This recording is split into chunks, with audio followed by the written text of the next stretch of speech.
Kung hindi ka umiinom ng alak, skip mo na tong video na to, hindi to para sa'yo. Kailan ka unang nakatikim ng alak? Ako, kung di ako nagkakamali, third year high school ako noon. Patapos na yung school year, half day lang yung pasok. Nagkaayang kami magkakaklase na tumambay sa bahay ng isa naming classmate. Nag-iinuman. Hindi ko naman talaga gusto, pero dahil sa pakikisama at masaya, napatagay na rin. Kasi nakagraduate ng high school, naging tambay, sumali sa mga clan. Siyempre, pag may clan, may EB.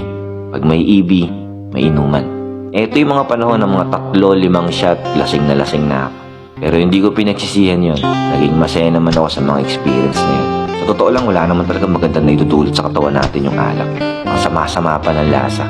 Pero bakit marami ang umiinom nito? Hindi naman kasi talaga yung lasa ng alak yung pinupuntahan natin. Ang pinupuntahan natin, yung pakikisama, yung masasayang pagkakaibigan. Minsan dahil sa alak, maraming pagkakaibigan ng mga nabuo. At hindi lang naman sa kasiyahan.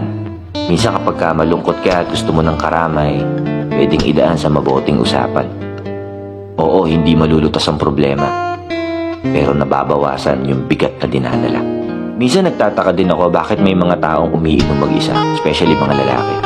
Ang boring kaya nun, di ba mas masaya pag nandiyan ang barkada, kulitan. Akala ko dati yung mga nagiinom mag-isa ay sobrang alcoholic na hinahanap-hanap ng katawan nila yung alak. Pero ngayon naiintindihan ko na. Dumating ako sa point ng buhay ko na nagkaroon ako ng matinding problema. At hindi sa lahat ng pagkakataon ay nandyan yung mga tropa ko para damayan ako. Sinubukan kong uminom mag-isa para makalimot, para makapag-isip. Hanggang sa hindi ko namamalayan na mas nai-enjoy ko na siya. Ngayon kahit walang problema, kahit masaya ako, umiinom pa rin ako mag-isa. Pero hindi ako alcoholic.